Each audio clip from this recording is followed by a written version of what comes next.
-3 -2 -1 0 1 2 3। और क्यू क्या होता है बच्चों? Quantity of charge on a body, किसी भी बॉडी पे नेट चार्ज की क्वांटिटी। तो उसके निकालने के लिए क्या करते हैं? Q equal to plus minus N multiply by E, इनको मल्टीप्लाई ई से कर देते हैं, तो इसको बोलते हैं बच्चों क्वांटिटेशन ऑफ चार्ज। क्लियर?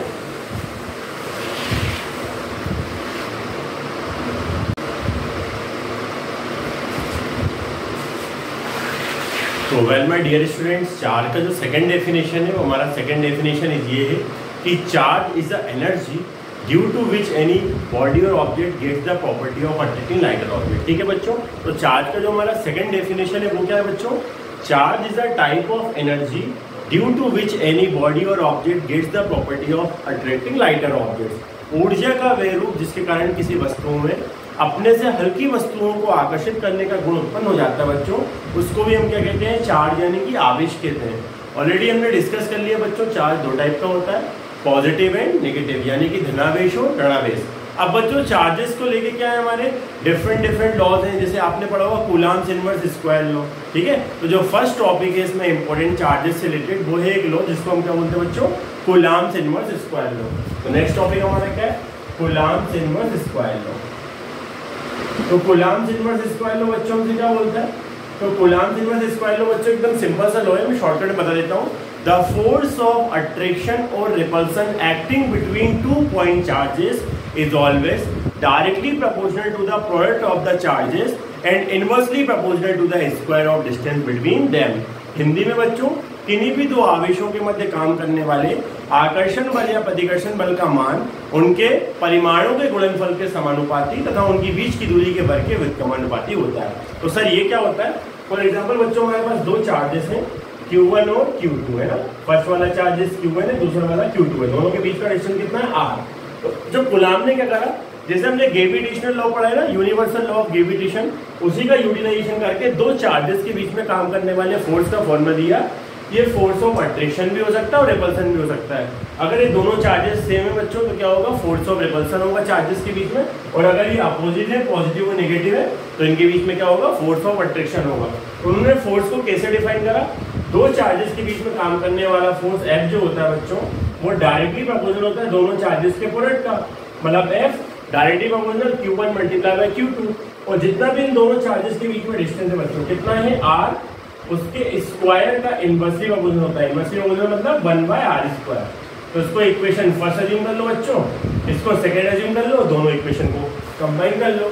तो कंबाइन करने के बाद फॉर्मूला क्या मिलेगा बच्चों, F directly proportional Q1 Q2 upon में r²।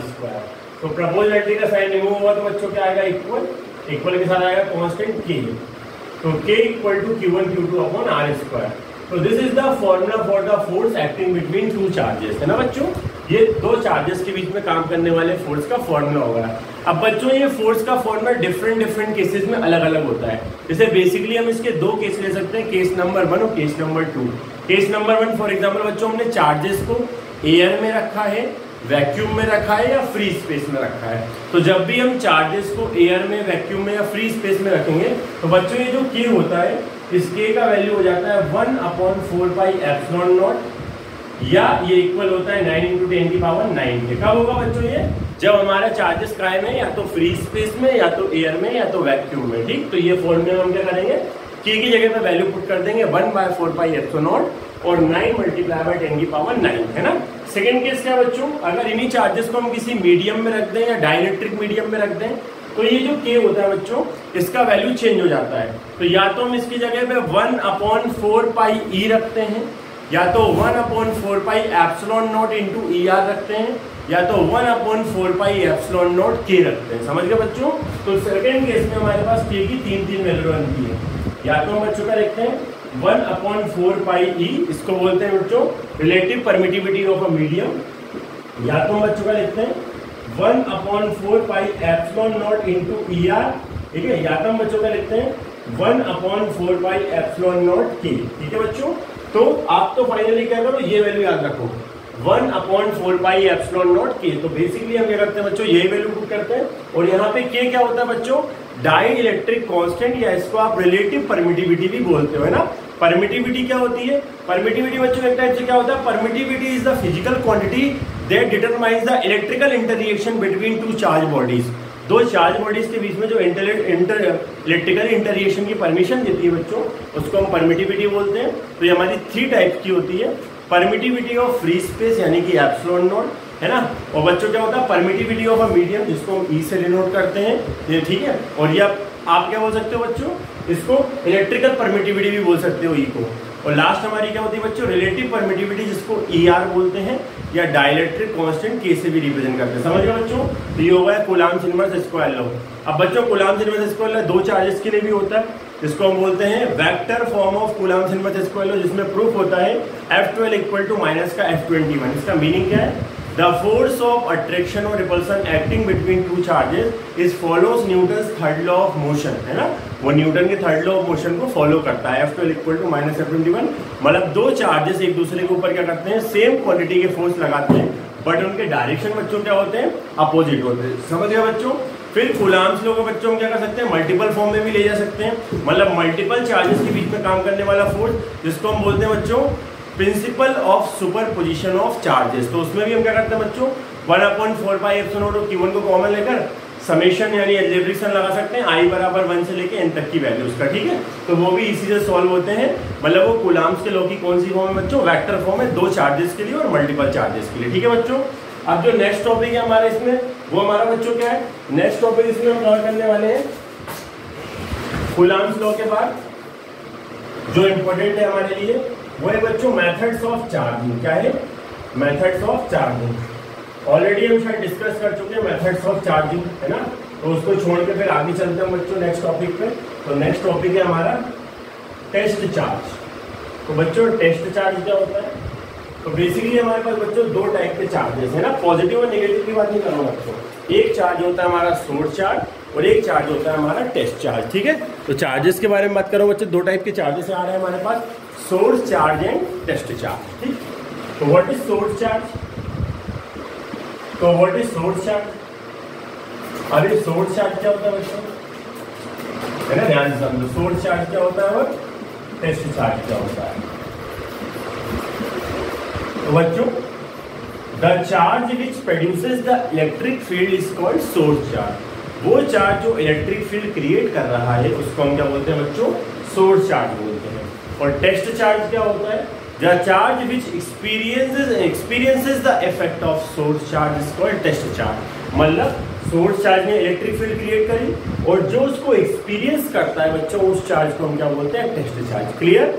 The charge which produce the electric field is called source charge and the charge which experience the effect of source charge, that charge is called test charge. Test charge is represented by Q0 and this is source charge. अब test charge की बच्चों कुछ important points हैं वो याद रखना। Unit positive charge is considered as test charge. जो unit positive charge होता है उसको हम टेस्ट चार्ज कंसीडर करते हैं ना। And the magnitude of unit charge test charge is very small. जो हमारा टेस्ट चार्ज होता है बच्चों उसका यूनिट उसका मैग्नीट्यूड क्या होता है? बहुत ज़्यादा स्मॉल होता है। क्यों? Because it's on electric field do not effect the electric field of source charge. क्योंकि इसकी खुद की जो इलेक्ट्रिक फील्ड होती है बच्चों टेस्ट चार्ज की, वो सोर्स चार्ज की इलेक्ट्रिक फील्ड पे कोई भी इफेक्ट नहीं डालती है। तो इसका मतलब इसका मैग्नीट्यूड क्या बच्चों? बहुत ज़्यादा स्मॉल है जिसका टेस्ट चार्ज का। ठीक, तो ये बात हो गई बच्चों चार्जेस के बारे में। अब एक नई टर्म आ रही है इलेक्ट्रिक फील्ड। ठीक है बच्चों, तो इलेक्ट्रिक फील्ड के बारे में पढ़ो बच्चों। इलेक्ट्रिक फील्ड क्या होता है?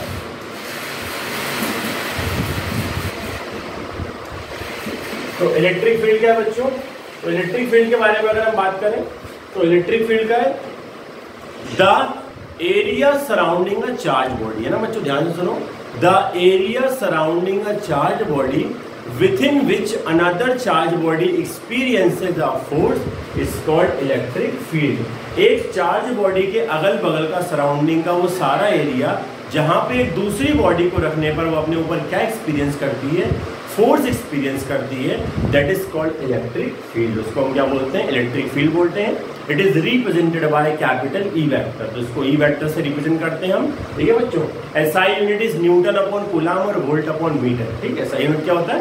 न्यूटन अपॉन कूलम और वोल्ट अपॉन मीटर। सीजीएस में वही हो जाएगा डाइन अपॉन स्टेट कूलम हो जाएगा। ठीक, अब बच्चों ये इलेक्ट्रिक फील्ड हो गया। अब इसी से एक टर्म बनता बच्चों हमारा electric field intensity. Electric field intensity. अब ये इलेक्ट्रिक फील्ड इंटेंसिटी क्या है? तो बच्चों the force experienced bye a unit positive charge on placing it in electric field is called electric field intensity at that point. ठीक, किसी भी एक टेस्ट चार्ज को क्या करने पे बच्चों? इलेक्ट्रिक फील्ड में रखने पर वो उस पॉइंट पे अपने ऊपर जितना भी फोर्स एक्सपीरियंस कर रहा है that is called electric field intensity. It is represented bye E vector. और फॉर्मूला क्या होता है बच्चों? जितना भी उसने अपना फोर्स एक्सपीरियंस करा वो न्यूमरेटर में रख दो और टेस्ट चार्ज यानी Q0 को कहाँ रख दो? डिनोमिनेटर में। तो electric field intensity equal to E vector equal to force upon test charge यानी F vector upon Q0। Clear? तो इलेक्ट्रिक फील्ड इंटेंसिटी का फॉर्मूला हो गया। इलेक्ट्रिक फील्ड क्लियर है बच्चों? हाँ, अब याद रखना electric field intensity due to a point charge. एक पॉइंट चार्ज की वजह से जो इलेक्ट्रिक फील्ड होती है बच्चों वो क्या होती है? E equal to 1/4 pi epsilon naught QI/r²। मतलब जब भी आपको एक चार्ज की वजह से इलेक्ट्रिक फील्ड निकालना हो तो एक पॉइंट चार्ज की वजह से इलेक्ट्रिक फील्ड क्या होती है? E equal to 1/4 pi epsilon naught QI/r²। बच्चों इसके डेरिवेशन है सबके। ठीक है, जैसे इलेक्ट्रिक फील्ड इंटेंसिटी को एक्सियल में निकालना, नॉन एक्सियल में निकालना, electric field intensity multiple charges के लिए निकालना। ठीक है, तो मैं वन शॉट में वीडियो बना रहा हूँ इसलिए मैं डेरिवेशन कवर नहीं कर रहा हूँ। मैं ओनली आपको क्या दे रहा हूँ बच्चों? कंसेप्ट सिखा रहा हूँ क्या और उसका फॉर्मूला दे रहा हूँ। ठीक है, क्या है ये हमारा क्या है? Electric field intensity due to a point charge का फॉर्मूला। लास्ट में मैं सारे फॉर्मूले क्या करूंगा बच्चों? एक साथ नोट डाउन करूंगा। मतलब हम क्या करेंगे?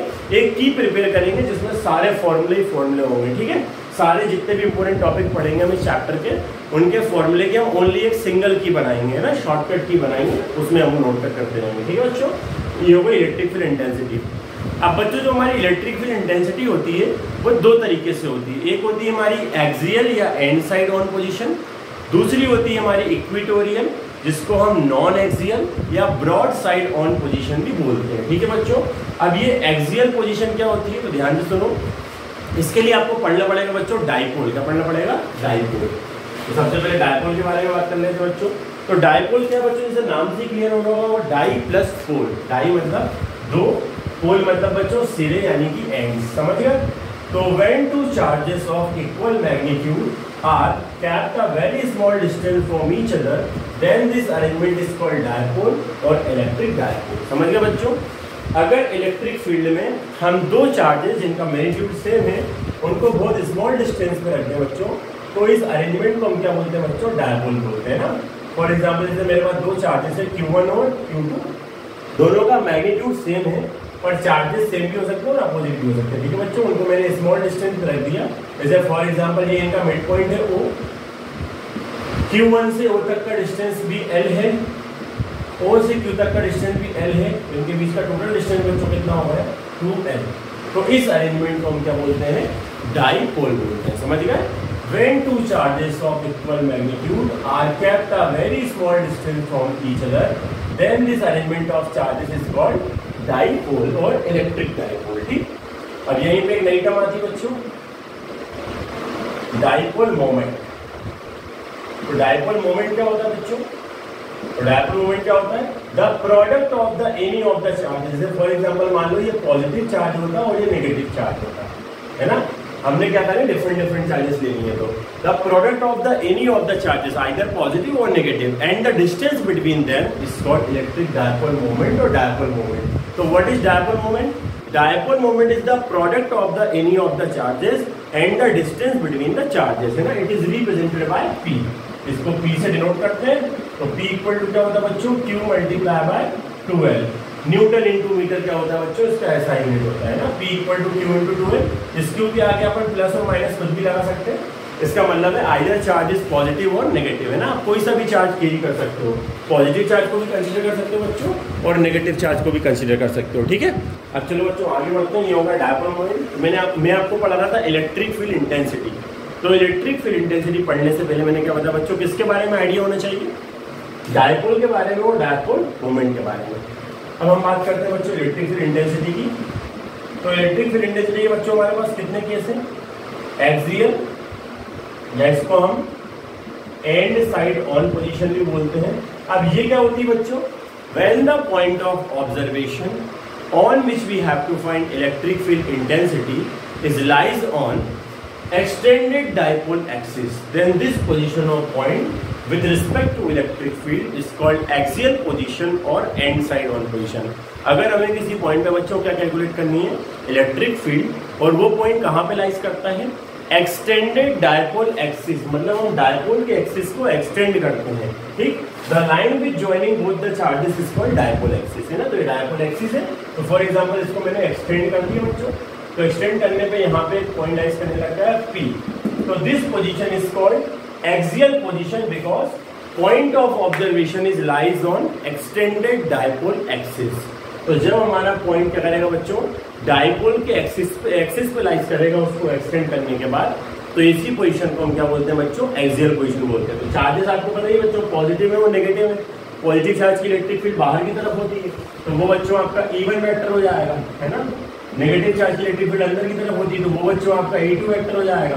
तो जब हम नेट इलेक्ट्रिक फील्ड निकालते हैं बच्चों एक्सियल पोजीशन में, तो वो कितनी आती है, E equal to 1/4πε0 2p/r³ newton upon coulomb. Clear बच्चों, this is the electric field intensity in axial position और end side on position. Derivation का मैंने आपको बताई है बच्चों, है ना। फॉर्मूला याद रखो, डेरिवेशन आप खुद से भी कर सकते हो। सेकेंड जो है बच्चों हमारी वो क्या है, नॉन एक्सियल। नॉन एक्सियल का दूसरा नाम क्या होता है बच्चों, इक्विटोरियल, और एक और नाम है ब्रॉड साइड ऑन पोजीशन। तो सबसे पहले समझो बच्चों, ये कैसी पोजीशन है डायपोल की, when the point of observation on which we have to find electric field intensity is lies on perpendicular bisector of dipole axis, then this position of point with respect to electric field is called non axial position, equatorial position और broad side on position. अगर बच्चों में किसी point पे क्या find करनी है, electric field intensity find करनी है, और वो पॉइंट कहाँ पे लाइज करता है बच्चों, perpendicular bisector of dipole axis, है ना। डायपोल एक्सिस के परपेंडिकुलर बाइसेक्टर पे लाइज करता है, तो इसी पोजीशन को बच्चों क्या बोलते हैं, broad side on position equatorial position या नॉन एक्सियल पोजीशन। क्लियर बच्चों? तो इसमें हम क्या करते हैं, हमारी इलेक्ट्रिक फील्ड को दो कंपोनेंट में डिवाइड कर देते हैं, E1 cos थीटा और E2 cos थीटा। बाकी पूरा डायग्राम बच्चों सेम रहता है, चार्जेस की बीच की डिस्टेंस वही 2 है, मिड पॉइंट वही हो, O से R डिस्टेंस पे पॉइंट क्या अज्यूम कर लेते हैं P पे net electric field E assume कर लेते हैं, जो E1 cos theta plus E2 cos theta दोनों की सम के इक्वल होती है। E1 और मतलब P का Q से और -Q से डिस्टेंस इक्वल है, यानी चार्जेस से डिस्टेंस इक्वल होता है तो इंटेंसिटी इक्वल हो जाते हैं। तो हम क्या करते हैं बच्चों, E1 cos theta plus E1 cos theta करके 2E1 cos थीटा आ जाता है। E1 का वैल्यू पुट कर देते हैं, cos थीटा से बेस अपॉन हाइपोटेन्यूज लगा के cos की वैल्यू निकाल लेते हैं और AP यानी हाइपोटेन्यूज की वैल्यू निकाल लेते हैं। तो फाइनली हमारा फॉर्मूला क्या बनता है इलेक्ट्रिक फील्ड का, E is equal to 1/4 pi epsilon naught P upon R³ newton upon coulomb. मतलब electric field intensity non axial position is just half of electric field intensity in axial position, और we can say that the electric field intensity in axial position is just double of electric field intensity in equatorial और broad side on position. ठीक, ये इसकी double होती है। अब बच्चों next topic जो हमारा है वो नेक्स्ट टॉपिक है हमारा टॉर्क। बच्चों क्या है? टॉर्क। चलो बच्चों टॉर्क के ऊपर बात करते हैं। टॉर्क क्या होता है? तो आपको पता ही है बच्चों टॉर्क क्या होता है, टर्निंग फोर्स है ना, the turning effect of a body is called torque. तो होता है क्या बच्चों, जब भी हम एक डायपोल को यूनिफॉर्म इलेक्ट्रिक फील्ड में रखते हैं, क्या रखते हैं बच्चों? यूनिफॉर्म इलेक्ट्रिक फील्ड में। तो इस केस में क्या होता है बच्चों, डायपोल के ऊपर टू फोर्सेस काम करते हैं जिनका मैग्नीट्यूड सेम होता है पर डायरेक्शन क्या होता है? अपोजिट। तो मिलके बना लेते हैं moment of couple of force. इस moment of couple of force को बच्चों हम क्या बोलते हैं? टॉर्क बोलते हैं ना। फॉर एग्जाम्पल हमारा यूनिफॉर्म इलेक्ट्रिक फील्ड है, uniform electric field is represented bye parallel lines है ना, उसको हम कैसे रिप्रेजेंट करते हैं? पैरेलल लाइंस से। तो बच्चों ये हमारा क्या है? Uniform electric field E vector. इसमें हमने क्या करा बच्चों, एक डायपोल रख दिया, डायपोल होगा हमारा। डायपोल सर कैसे मिलकर बनता है? सर +Q और -Q चार्जेस से मिलकर बनता है। तो यहाँ पे रख दिया मैंने -Q चार्ज, यहाँ पे रख दिया मैंने +Q चार्ज। ये डायपोल का मिड पॉइंट हो गया O, यहाँ से यहाँ तक की डिस्टेंस L, फिर यहाँ से यहाँ तक की डिस्टेंस L, टोटल डिस्टेंस बच्चों कितनी? 12। इसको अज्यूम कर लिया पॉइंट A, इसको अज्यूम कर लिया पॉइंट B। अब बच्चों इनके ऊपर जो फोर्स काम करते हैं वो क्या होता है? फोर्स का फॉर्मूला क्या होता है? Sir electric field E equal to होता है F/Q।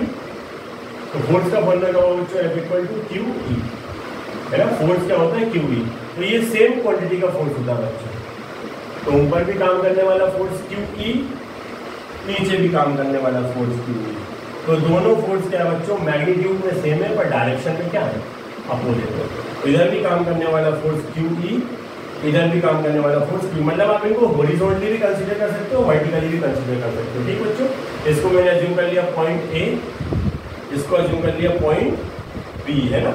अब बच्चों मैंने क्या करा, यहाँ से आया लाइन ड्रॉ कर ये, ताकि राइट एंगल ट्राइंगल हो जाए। ठीक, तो राइट एंगल ट्राइंगल बना लिया, यहाँ पे 90 का एंगल। इस पॉइंट की नेमिंग क्या कर दी बच्चों? मैंने C कर दी। जैसे फॉर एग्जांपल मैंने फोर्सेज अगर ए से मैं अज्यूम करें बच्चों, तो ये क्या हुआ? Perpendicular distance between the force. तो देखो बच्चों, जैसे ये फोर्स ऊपर काम कर रहा है, ये फोर्स नीचे काम कर रहा है, तो दोनों मैग्नीट्यूड में बराबर पर डायरेक्शन में क्या है? अपोजिट है। तो इन फोर्सेज के वर्क करने की वजह से क्या होता है? ये डायपोल इलेक्ट्रिक फील्ड में टर्न करने लग जाता है, यानी घूमने लग जाता है। इसीलिए बच्चों इस फिनोमेनन को हम क्या बोलते हैं? टॉर्क बोलते हैं। क्या बोलते हैं? टॉर्क, यानी कि टर्निंग इफेक्ट ऑफ डायपोल। समझ गए? So whenever any electric dipole is placed in uniform electric field E, in this case, two forces of equal magnitude but in opposite direction starts working on the dipole and dipole rotates. So this rotation और moment of couple of force is called torque है ना। तो ये जो forces का couple form होता है, जो ऊपर की तरफ और नीचे की तरफ अपोजिट डायरेक्शन में वर्क कर रहा है, this moment of couple of force is called torque है ना। और टॉर्क का फॉर्मूला क्या होता है बच्चों? टॉर्क इक्वल टू होता है PE sin थीटा है ना। और अगर वेक्टर की फॉर्म में लिखोगे तो torque vector equal to P vector E vector हो जाएगा है ना। तो टॉर्क होगा PE sin थीटा, 90 डिग्री पे मैक्सिमम आता है और 0 डिग्री पे मिनिमम आता है। टॉर्क के बाद बच्चों सेम ऐसे ही हमारा क्या होता है? Work done for rotating a dipole. एक डायपोल को रोटेट करने में हम कितना वर्क डन करते है ना। तो डायपोल को रोटेट करने में बच्चों जो हमारा वर्क डन होता है वो W इक्वल टू कितना होता है? PE 1 - cos theta.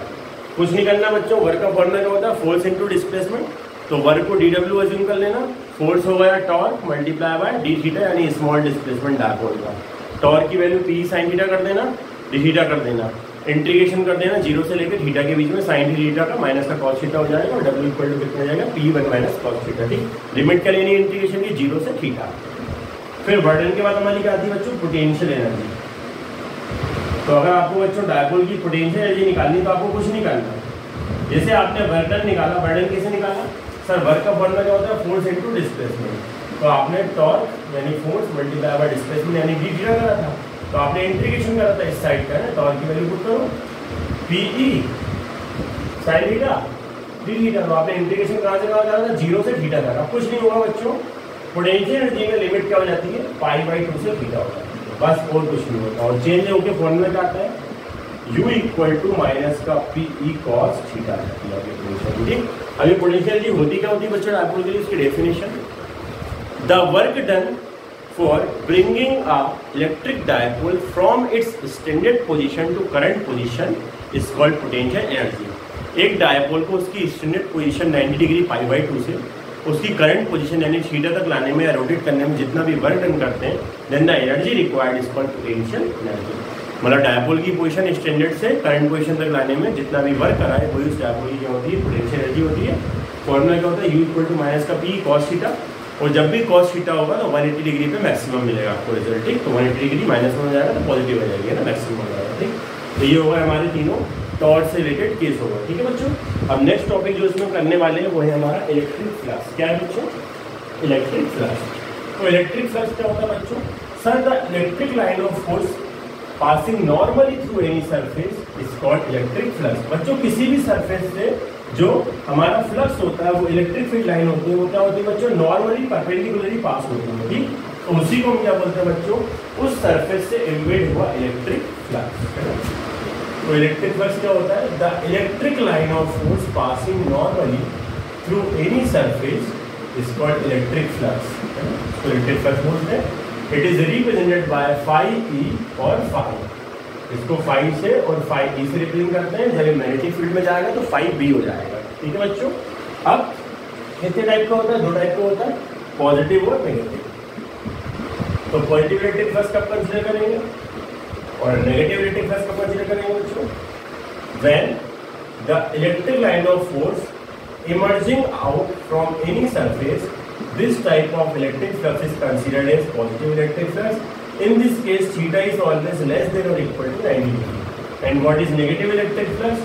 When the electric line of force coming or terminate inside any surface, this type of electric flux is considered as negative electric flux. In this case, theta is always more than 90 degree. समझिए बच्चों, तो ये electric flux है किसी भी surface से पास होने वाली नॉर्मली पास होने वाली इलेक्ट्रिक फील्ड लाइंस को क्या बोलते हैं बच्चों, इलेक्ट्रिक फ्लक्स बोलते हैं।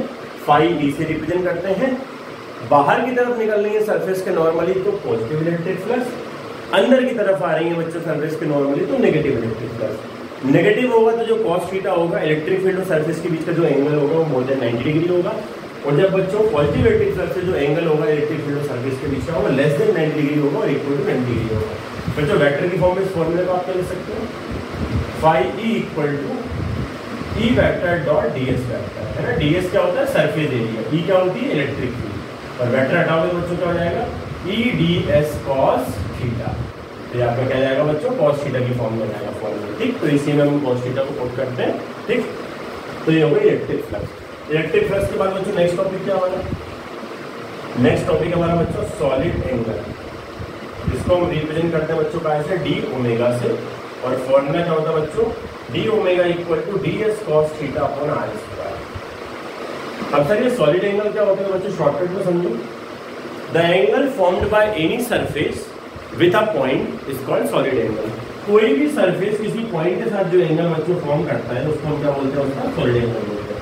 जैसे फॉर एग्जाम्पल बच्चों एक सरफेस है ए बी और एक पॉइंट है ओ पे चार्ज कितना रखा है क्यू, तो इसने इसके साथ बच्चों जो एंगल बनाया वो क्या होगा, सॉलिड एंगल, जिसको रिप्रेजेंट कैसे करेंगे डी ओमेगा से। और फॉर्मूला क्या होता है, D omega equal to D S cos theta upon R square, और इसका जो इंटीग्रेशन होता है सॉलिड एंगल का वो कितना होता है बच्चों, 4 पाई होता है ना। Integration of solid angle is equal to 4 pi. अब बच्चों इसी सॉलिड एंगल पे बेस हमारी थ्योरम होती है उस थ्योरम को बच्चों क्या बोलते हैं, गॉस थ्योरम बोलते हैं। क्या बोलते हैं, गॉस थ्योरम। चलो बच्चों गॉस थ्योरम के बारे में पढ़ते हैं क्या होता है। तो बच्चों सबसे पहले स्टेटमेंट सुनो थ्योरम का। According to this theorem the total electric flux passing through a closed surface is always 1/ε0 times of the charge present inside the surface, है ना। किसी भी सरफेस यानी जो क्लोज है, किसी भी क्लोज सरफेस से पास होने वाला total electric flux phi E, जितना भी उसके अंदर आवेश यानी कि चार्ज रखा है उसके कितने बराबर होता है बच्चों, 1/ε0 टाइम्स के बराबर होता है। ठीक, तो बच्चों प्रूफ करने के लिए यानी डेरिवेशन वाला लेक्चर में अलग से बनाऊंगा। ये वन शॉट वीडियो आपको पता है तो मैं पूरे टॉपिक्स कवर कर रहा हूँ खाली इस चैप्टर के, ना। तो गॉस थ्योरम क्या होता है बच्चों, phi E total electric flux passing through a closed surface phi E is always 1/ε0 time of charge present inside the surface.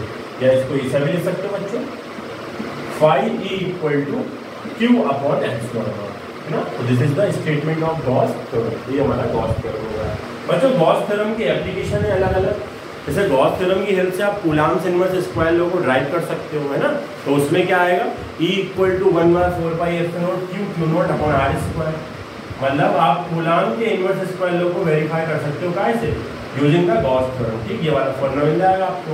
Same ऐसे क्या कर सकते हो बच्चों, आप इलेक्ट्रिक फील्ड इंटेंसिटी निकाल सकते हो स्फेरिकल शेल का, है ना।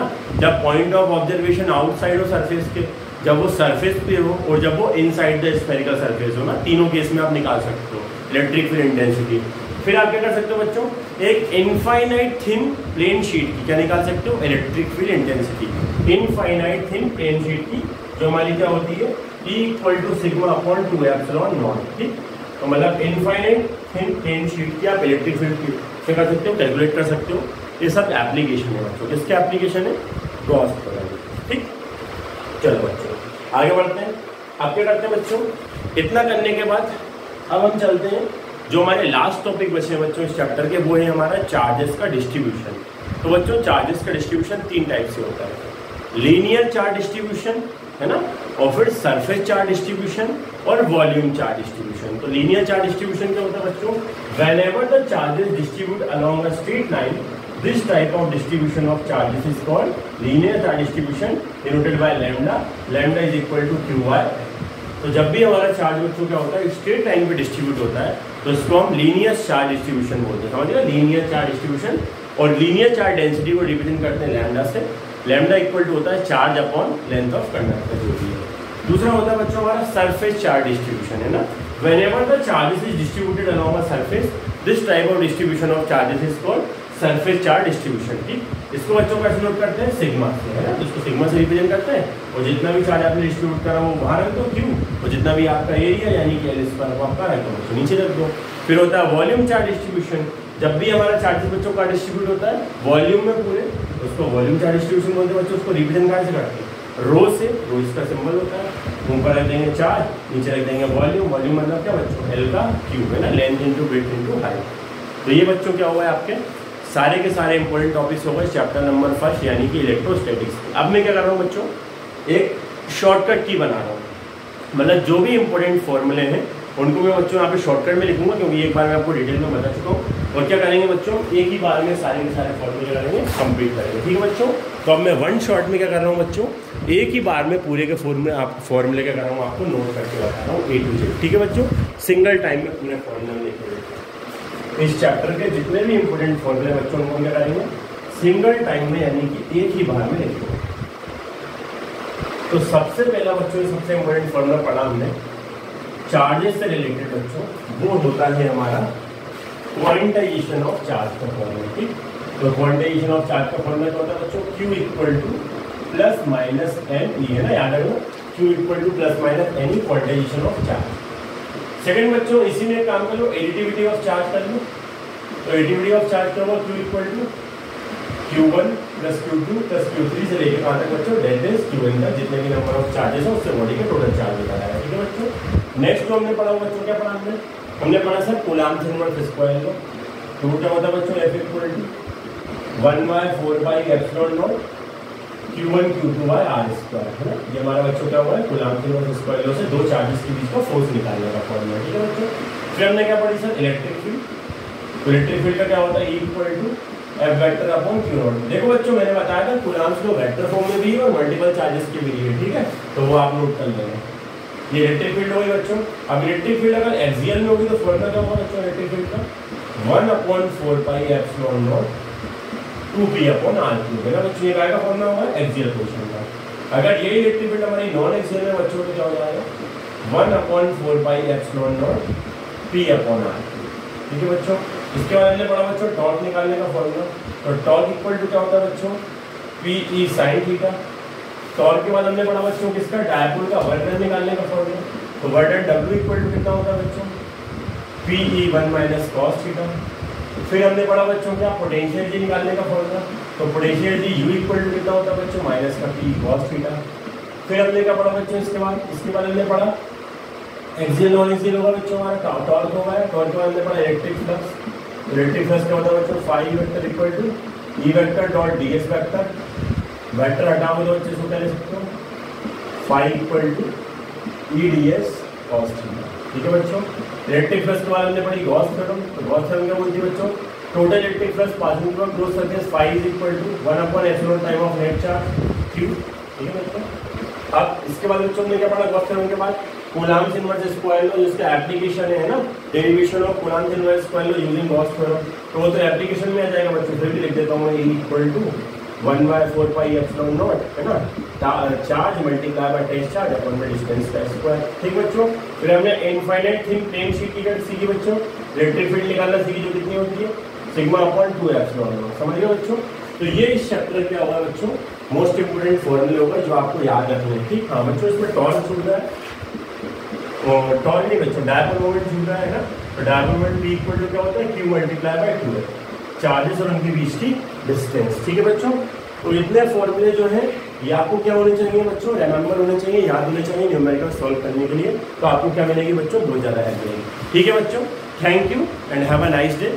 नेक्स्ट चैप्टर में हम क्या करेंगे बच्चों नेक्स्ट जो हमारा लेक्चर होगा उसमें हम चैप्टर नंबर 2 यानी कि इलेक्ट्रोस्टैटिक पोटेंशियल एंड कैपेसिटेंस को कवर करेंगे और उसको भी बच्चों वन शॉट में क्या करेंगे कंप्लीट करने की कोशिश करेंगे। Thank you. वीडियो को बच्चों लाइक और चैनल को सब्सक्राइब कर देना। Thank you have a nice day.